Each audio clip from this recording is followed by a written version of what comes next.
Good morning student. अभी हम लोग बीएसटी पढ़ने जा रहे हैं। बीएसटी में हम लोग पढ़ रहे थे नियुक्तिकरण। नियुक्तिकरण में बहुत कुछ हमने पढ़ लिया था। कल मैंने आपको बताया था कि भर्ती के आंतरिक स्रोत क्या क्या है।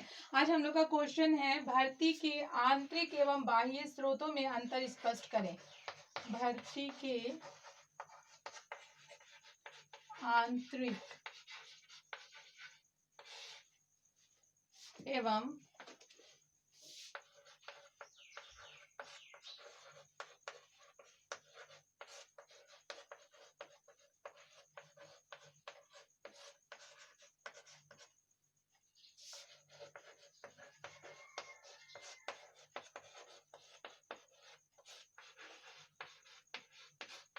अंतर स्पष्ट करने के लिए आप इसका आंसर लिख के लिखेंगे बाह्य स्रोत और आंतरिक स्रोत में जो अंतर स्पष्ट करना हमको पहले हो जाएगा अंतर का आधार।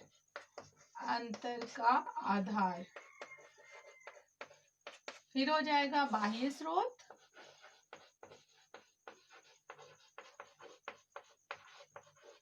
और हो जाएगा आंतरिक स्रोत।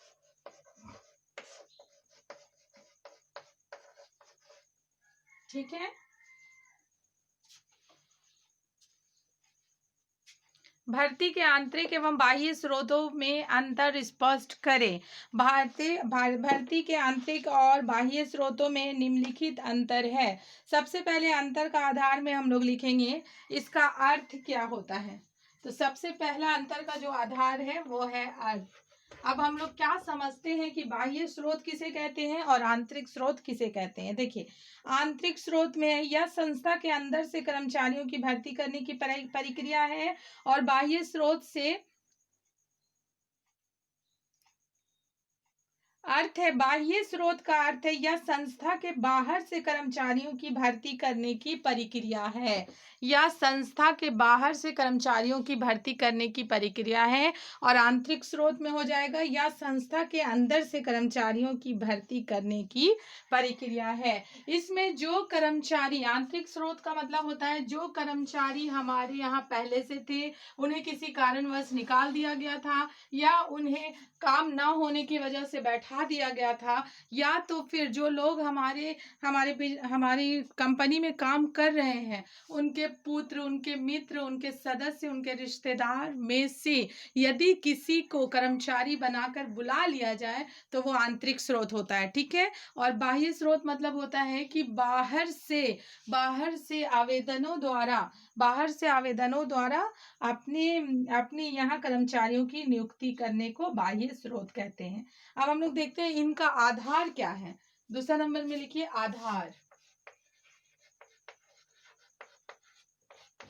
इनका आधार क्या है। तो आंतरिक स्रोत का, बाह्य स्रोत का आधार है यह कर्मचारियों की योग्यता पर आधारित होती है। बाह्य स्रोत में हम लोग क्या लिखेंगे, यह कर्मचारियों की योग्यता पर आधारित होती है। और आंतरिक स्रोत में यह सामान्य कर्मचारियों की वरिष्ठता पर आधारित है।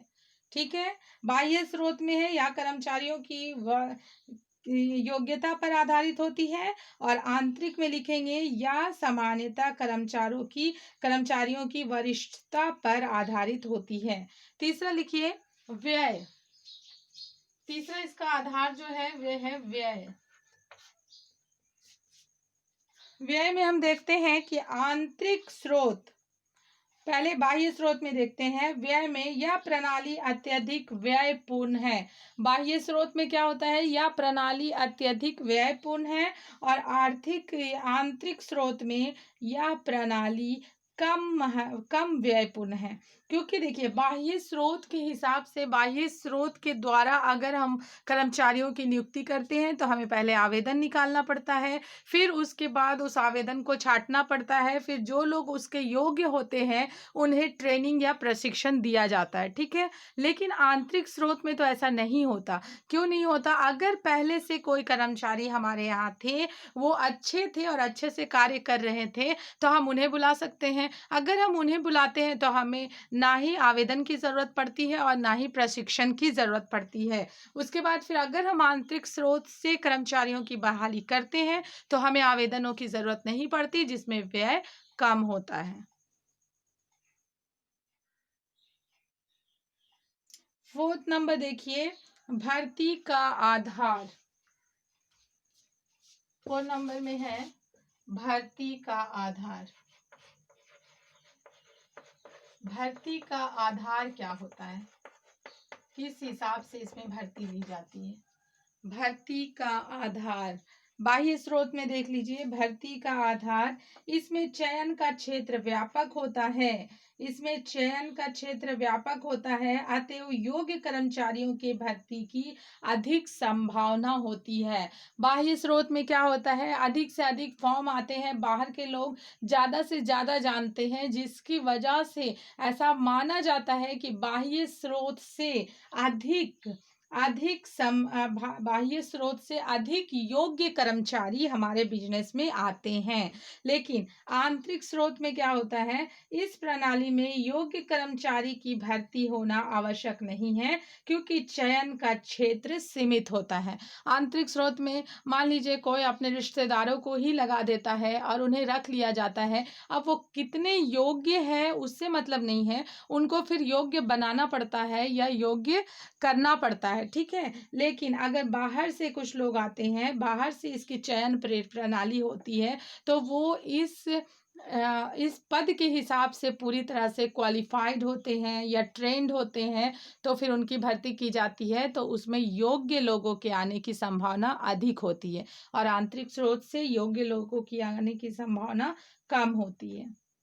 फिर हम लोग देखते हैं कि समय क्या है इसका। 5 नंबर में देखते हैं समय।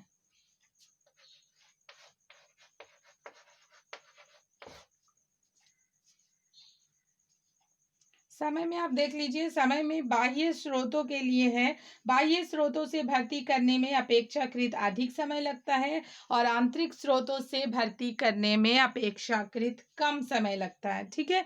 क्योंकि बाह्य स्रोत से अगर हम भर्ती करते हैं तो आवेदन निकालना पड़ता है, फिर उन्हें छांटना पड़ता है, फिर उनको भर्ती लेना पड़ता है और प्रशिक्षण देना पड़ता है।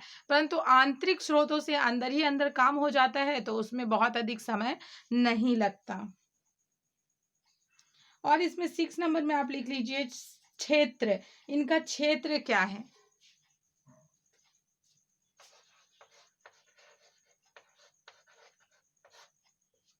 इनका क्षेत्र क्या है।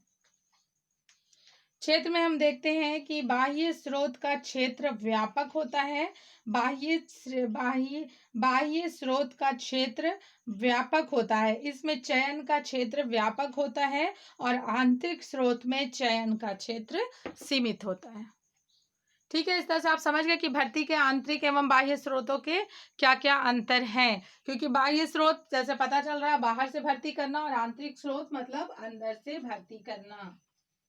उसके बाद हम लोग देखते हैं कि चयन और भर्ती में क्या अंतर है। चयन और भर्ती में क्या अंतर है, भर्ती और चयन के अंतरों को बताएं। अब भर्ती से तो आप समझ गए कि भर्ती जब हमारे कोई बिजनेस में कोई किसी को लिया जाता है तो उसे हम भर्ती कहते हैं। अब हम देखते हैं भर्ती और चयन में क्या अंतर है। पहले हम समझ लेते हैं कि चयन किसे कहते हैं, ठीक है। चयन किसे कहते हैं, चयन से आश्रय उन प्रत्याशियों में से श्रेष्ठतम प्रत्याशी के चयन से है जिन्होंने संस्था में नौकरी के लिए आवेदन किया है, ठीक है। चयन से आश्रय उन प्रत्याशियों में से श्रेष्ठतम प्रत्याशियों के चयन से है जिन्होंने संस्था में नौकरी के लिए आवेदन किया है, ठीक है। वे नौकरी के लिए आना चाहते हैं, तो वो जब आवेदन किए हैं तो आप उसमें चयन करके श्रेष्ठ व्यक्ति को, श्रेष्ठ कर्मचारी को चुन सकते हैं। दूसरा होता है चयन का उद्देश्य श्रेष्ठतम प्रत्याशियों का चयन करना है। चयन भर्ती के पश्चात किया जाता है, पहले नहीं, ठीक है। ये भी है, चयन भर्ती के पश्चात किया जाता है, पहले नहीं। चयन की प्रकृति ऋणात्मक है, अर्थात प्रत्याशी को इनकार करने की प्रक्रिया है। चयन के अंतर्गत पूर्व निश्चित संख्या ही प्रत्याशियों का चयन किया जाता है। देखिए, चयन की प्रकृति ऋणात्मक है। 1 नंबर के क्वेश्चन में कभी कभी पूछता है चयन की प्रकृति क्या है, तो चयन की प्रकृति ऋणात्मक है। क्यों ऋणात्मक है? क्योंकि प्रत्याशियों को चयन के दौरान प्रत्याशियों का इनकार भी किया जा सकता है। मतलब जिन जिन प्रत्याशियों को चयन किया गया, मान लीजिए लिखित परीक्षा से चयन हो रहा है, तो लिखित परीक्षा से यदि चयन हो गया तो फिर उनका इंटरव्यू लिया जाता है। अगर वो इंटरव्यू में पास नहीं हो पाए तो उन्हें रिजेक्ट किया जा सकता है। ठीक है, जरूरी नहीं कि उन्हें ही रखा जाए। इसलिए कि जब हम लोग जब वो एग्ज़ाम में पास हो जाते हैं तो वो आते हैं, और अगर एग्ज़ाम में वो पास नहीं हो पाते, क्वालिफाई नहीं हो पाते, तो उन्हें हटा दिया जाता है। ठीक है, उसके बाद हम देखते हैं कि चयन जो प्रणाली है वो बहुत खर्चीली प्रणाली है। चयन प्रणाली को बहुत खर्चीली प्रणाली कहा जाता है, क्योंकि इसके द्वारा बाहर से लोगों का जो चयन किया जाता है उसमें वक्त भी अधिक लगता है और खर्च भी अधिक आता है। चयन प्रक्रिया में अपेक्षाकृत अधिक समय भी लगता है। ठीक है, आज के लिए इतना ही रहने देते हैं, उसके बाद आगे की वीडियो कल।